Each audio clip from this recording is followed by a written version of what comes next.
Muy bien, ¿qué tal televidentes del canal CNS en el enlace nacional de los canales CNS Plus en Colombia a través del canal 91 de UOC? Este espacio que se llama Invitado Especial, que utilizamos además para darle espacio al diálogo, a la conversación. Vamos a establecer comunicación con el doctor Carlos Felipe Córdoba, precandidato presidencial. Le saludamos desde el estudio en el departamento del Quindío. ¿Cómo le ha ido, doctor Carlos Felipe? Buenas tardes. Muy buenas tardes, qué gusto saludarte, muy felices de poder estar compartiendo con ustedes en este momento.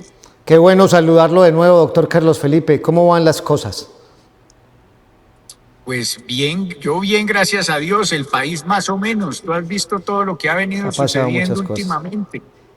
Cada fin de semana hay un problema más, uno más mayúsculo que cada otro. Bien, hace algunos días, exactamente unos 4 días, el portal argentino Infobae publicó que la campaña de Carlos Felipe Córdoba ya iba por cerca del 500.000 de firmas avalando su candidatura. ¿Qué le podemos contar precisamente a los televidentes de este tema de la recolección de firmas, doctor Carlos Felipe? Sí, señor, ya vamos por encima de los 600.000 firmas, en donde definitivamente es un tema importante. Agradecemos a todos los voluntarios, agradecemos a todos los equipos que han venido ayudándonos en esa recolección de firmas que ha sido tan importante para nosotros. Una recolección de firmas que avala la credibilidad de los colombianos en su nombre, pero también, digamos, está la posibilidad, por la carta que conocimos en CNS Noticias del Partido Conservador, firmado además por 12 importantes dirigentes, donde lo apoyan a usted y están pidiendo plazo precisamente a la doctora Nadia Ablel para que hasta el 1 de diciembre no se tomen decisiones respecto al aval de un candidato conservador a la presidencia de la República. Sí, señor, estamos muy honrados precisamente por esa invitación que ha hecho el Partido Conservador para que nos inscribamos por el partido y que podamos hacer el ejercicio de cara a ganar la presidencia del 2026 y recuperar este país, este hermoso país que tanto está sufriendo con el guerrillero presidente que hoy está en el poder. La reacción precisamente de un precandidato a los últimos hechos acontecidos en los últimos días, estos 15 menores dados de baja en operativos del ejército contra las disidencias de Iván Mordisco, un choque frontal entre el gobierno nacional, lo que pone en vilo además el trabajo y la operatividad del Ministerio de Defensa, sino que está en la polémica del país. ¿Cómo recibir los últimos hechos de violencia, doctor Carlos Felipe Córdoba? Bueno, pues es muy desafortunado ver cómo los grupos al margen de la ley siguen reclutando menores y están evidentemente al día de hoy, pues generando otras acciones que van en contravía del derecho internacional humanitario. Y ahí es en donde yo creería que hay que acabar esa vagabundina de la paz total. Tenemos nosotros, es que recuperar el país en el 2026 para recuperar la seguridad, recuperar el sistema de salud de los colombianos, recuperar adicionalmente la capacidad de que nuestra gente tenga oportunidades y hacer todo lo posible para que el sector de la construcción se reactive y tengamos oportunidades para nuestra gente. Hace poco menos de unos 90 días nosotros tuvimos la oportunidad de estar en este mismo espacio con usted, doctor, y hay que decirlo abiertamente, hemos encontrado de alguna manera similitudes en el discurso de seguridad que viene planteando Roy Barreras, quien además hace algunos días el ex senador pues anunció que va a recorrer el país con una precandidatura presidencial, pero lo mismo viene pasando con el precandidato de la Asprilla. Han venido abordando el mismo lenguaje en materia de seguridad, o por lo menos es símil a mi parecer. Doctor Carlos Felipe.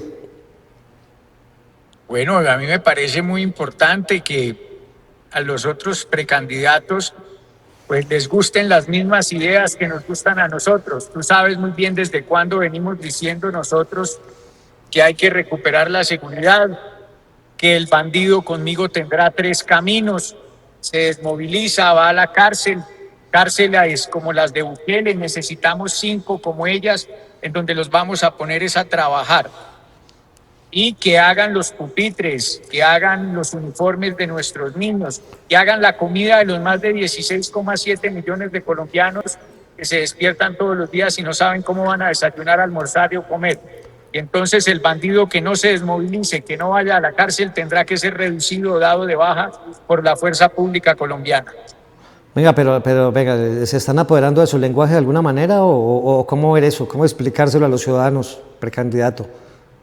Bueno, tú sabes desde cuándo lo vengo diciendo yo, desde la entrevista pasada, que es mucho antes de que cualquier persona lo estuviera diciendo, venimos nosotros hablando sobre el tema. Y yo lo que creo que es importante es ver que hay puntos en común y que los candidatos efectivamente están mostrando que mis ideas son las que les gustan. Eso es una maravilla. La paz total, precandidato, ¿ha salido mal o simplemente fracaso? Ese es el fracaso de la vagabundina total, de la paz total en Colombia. Aquí tenemos que acabar esa vagabundina el 7 de agosto del 2026. No podemos seguir pretendiendo que los narcoterroristas tengan beneficios y que sigan adicionalmente creciendo en permanencia, en estadía, en cada uno de los del control territorial que vienen presentando a nivel nacional. Lo que tenemos es que acabar con esa vagabundina de la paz total. ¿Hay un ascenso en su campaña? ¿Hay un crecimiento exponencial de seguidores? Creciendo, claro que sí.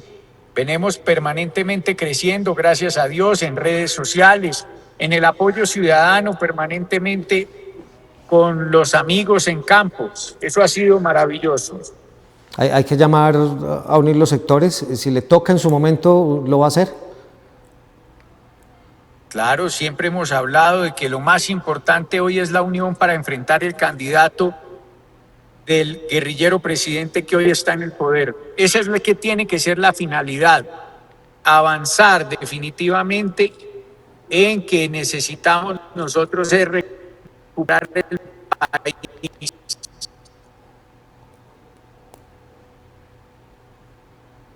Bien, y aquí mi ego y mi voz es más grande, la del beneficio de todo.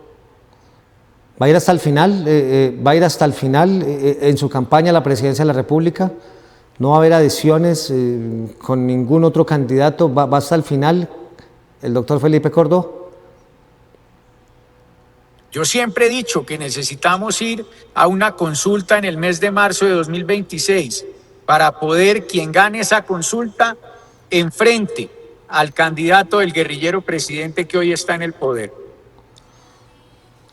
Al momento, las relaciones internacionales con seguramente el primer socio, no solamente capitalista, sino octogenariamente el socio comercial de nuestro país y no solamente en materia de inversión, sino en materia de seguridad, en materia empresarial, pues es los Estados Unidos y seguramente la desertificación del gobierno de Donald Trump al presidente actual y más que un secretario de Estado incluya a través de una misiva a un presidente en la lista Clinton. Es un complejo momento para las relaciones internacionales entre Colombia y los Estados Unidos. ¿Cómo ver esto desde la perspectiva de un precandidato y qué debe hacer el país?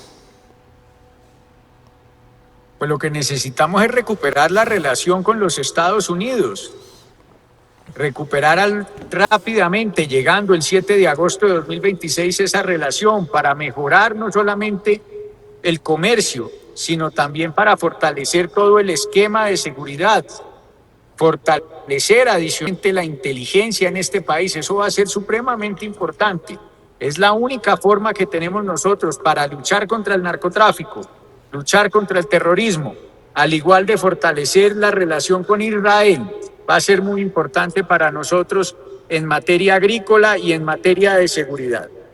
Bien, las territorialidades tienen esa queja, por ejemplo, en materia de inversión de seguridad, dicen que están peleando solos, que se complica mucho sin el apoyo del Estado contrarrestar sobre todo esa creciente en bloques de las denominadas disidencias de las FARC, tanto el bloque Adán Izquierdo, el Jair Bermúdez, Iván Mordisco y los actores en conflicto, las disidencias han estado tomando fuerza en los territorios y parece ser que son los territorios y los gobernantes de esos territorios los que se sienten de alguna manera maniatados para invertir en seguridad o no lo pueden hacer en medio de la discusión de la paz total.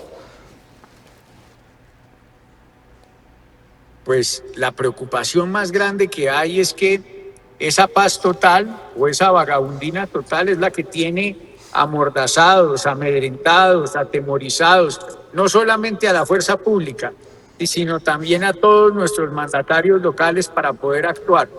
Vemos infortunadamente cómo el avance de estos grupos al margen de la ley hoy tienen atemorizadas a toda la población colombiana.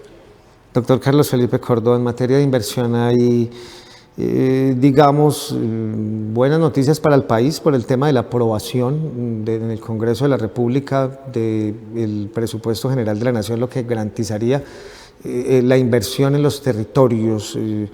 Pero son precisamente los territorios los que le deja a uno ciertas dudas cuando lee el resultado final del presupuesto general de la Nación.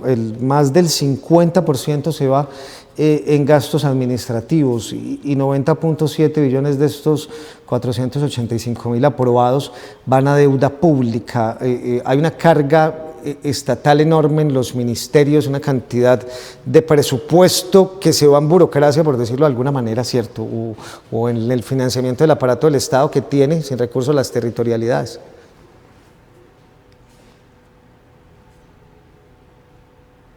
Doctor. Bien, hemos perdido la comunicación con el doctor Carlos Felipe Córdoba. Vamos a ir a una pausa comercial y regresamos con la última parte del bloque desde CNC Noticias con esta entrevista al doctor Carlos Felipe Córdoba. Bien, muy bien, hemos restablecido comunicación. Doctor Carlos Felipe, no sé si me alcanzó a escuchar la pregunta. Doctor. Sí, muy buenas tardes. Bien, doctor, ¿me escucha?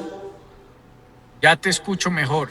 Muy bien, hablamos de la aprobación en el Congreso de la República del presupuesto general de la Nación, pero la poca inversión en las territorialidades, queda uno preocupado que el 50% del presupuesto general de la Nación, de los 589.000 billones de pesos aprobados por el Congreso, pues el 50% se vaya en gastos de funcionamiento del Estado y le reiteraba, 90,7 billones de pesos en deuda pública, lo que deja muy poca inversión para los territorios. Es muy desafortunado ver cómo el presupuesto general de la Nación se está yendo 327 billones solamente en gastos de funcionamiento.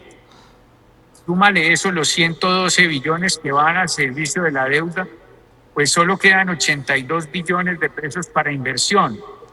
Ahí lo que necesitamos es adelgazar el tamaño del Estado, menos burocracia.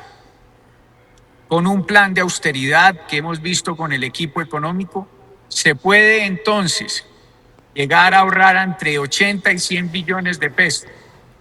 Y en ese sentido lo que tenemos que buscar nosotros es tratar al máximo, de una u otra manera, de que esos recursos vayan a la inversión social, que hoy se necesitan pagar para el sistema de salud, que se pueda bajar el IVA del 19 al 7% progresivamente, y desde ese punto de vista que la gente tenga platica en el bolsillo, para que la economía crezca, se mueva y podamos nosotros mejorar el entorno de nuestro país. Muy bien, tengo dos preguntas más. Una, ¿se debe aprobar en el Senado la ley de financiamiento propuesta por el gobierno Petro? ¿O eso es una reforma tributaria? Pues yo no estaría de acuerdo con que se le apruebe la ley de financiamiento. Son más impuestos que se están generando allí, en donde la gente hoy está agotada y agobiada de tener tanto impuesto en el día a día y que no se están viendo retribuidos en obras ni en inversión por parte del gobierno nacional.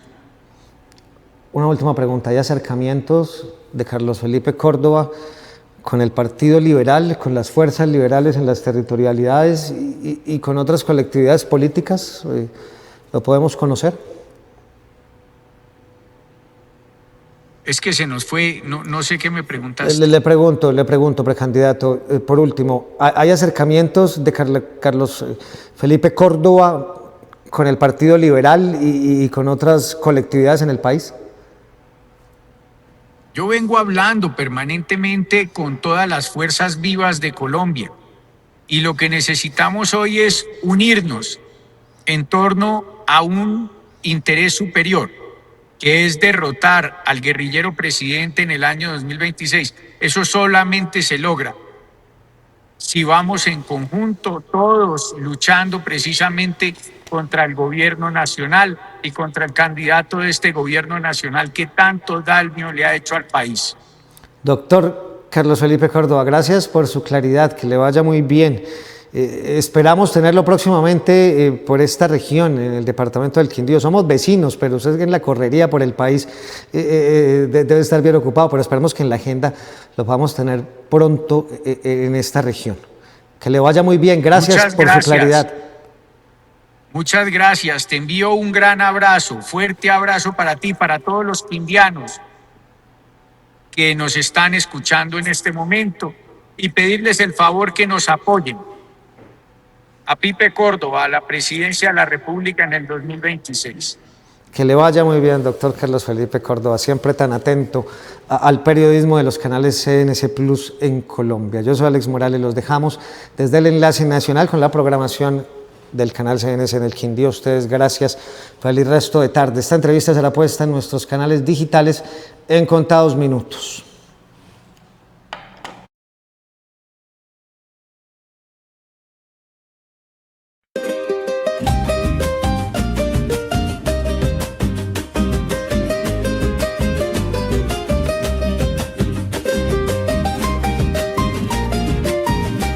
Bienvenidos a Muy de Acá, tradición, herencia y futuro. Este espacio que desde Quindío 24 horas hemos diseñado 4 capítulos para resaltar los valores históricos, simbólicos de nuestra cultura, claramente con el apoyo de la Corporación de Cultura y Turismo y de la Alcaldía de Armenia.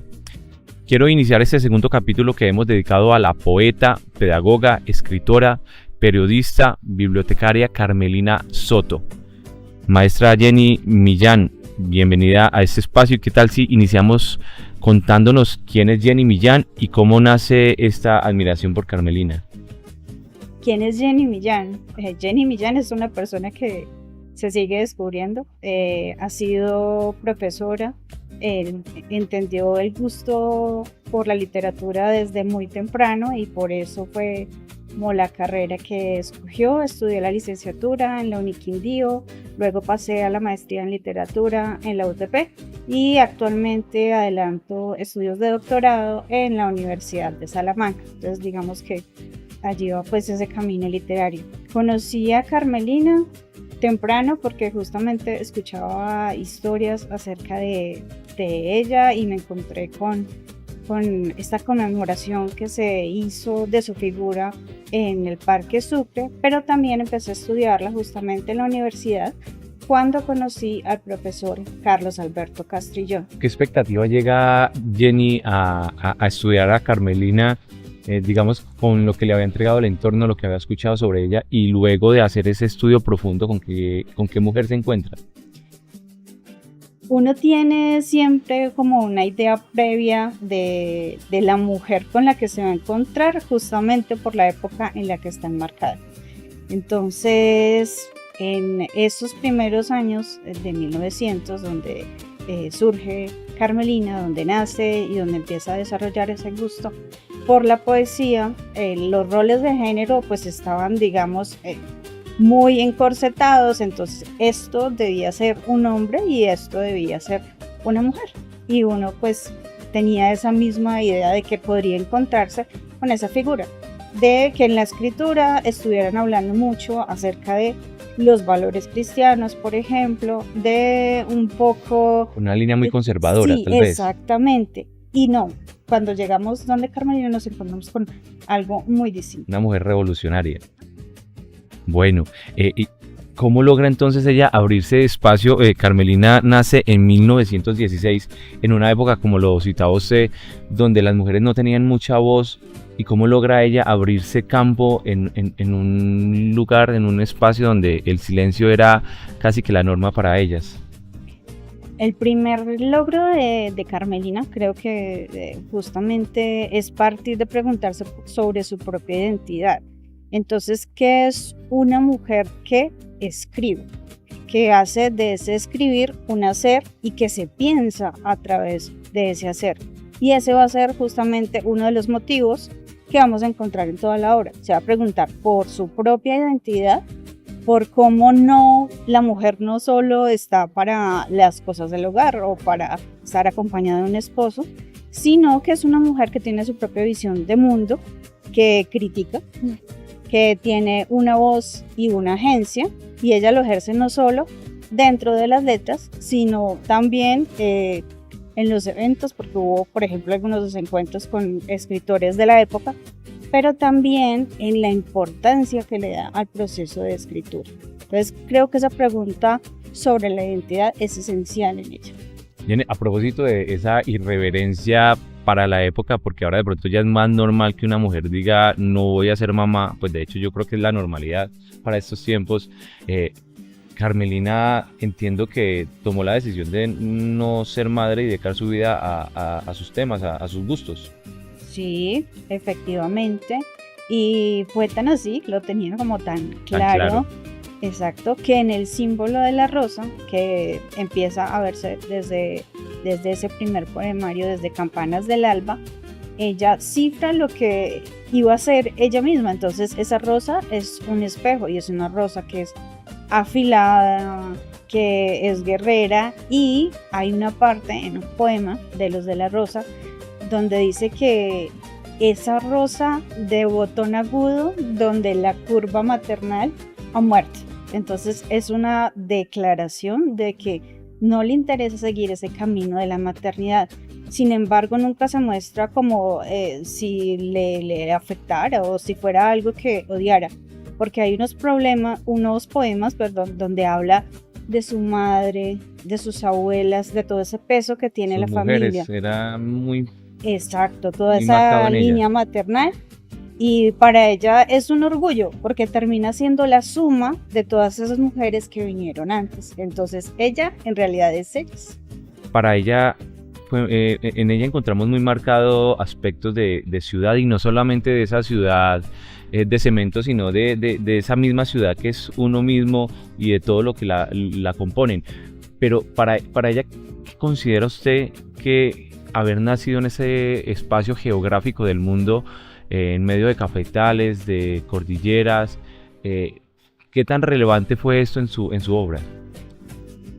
Creo que el haber nacido aquí también le dio un centro, por así decirlo, y un lugar al que regresar, y si se quiere también como una especie de espacio idílico en el que ella va a guardar su infancia como si fuera como un cofre.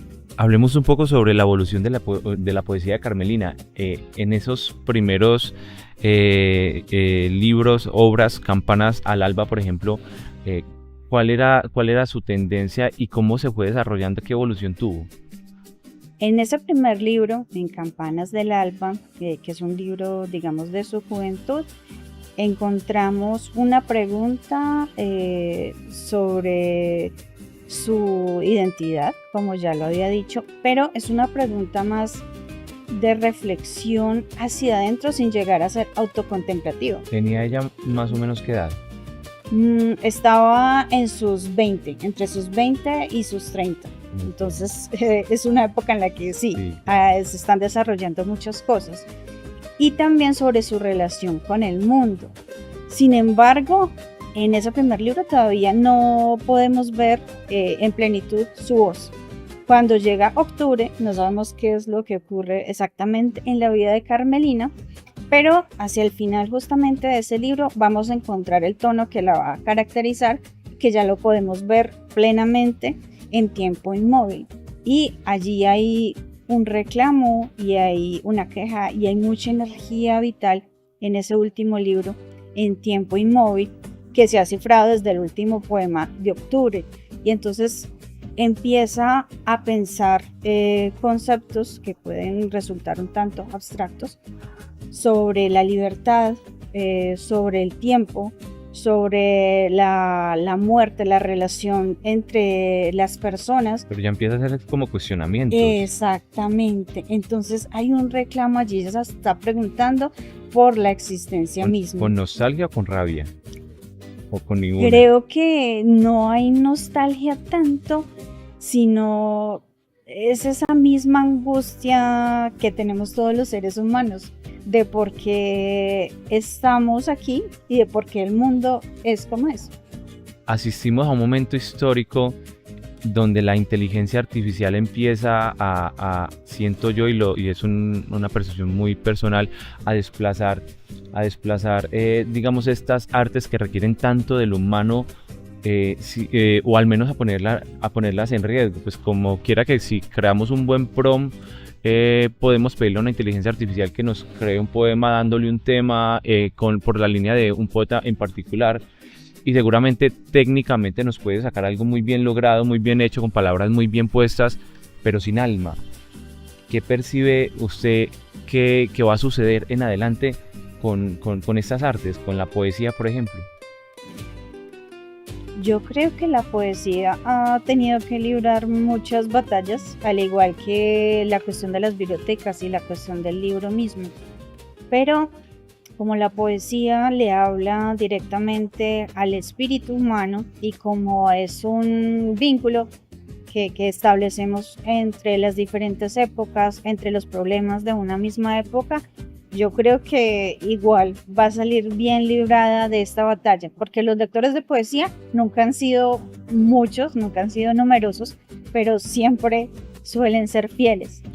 Bueno, este espacio donde estamos hoy, y hay que agradecerlo desde ya, la Biblioteca Municipal Carmelina Soto lleva su nombre.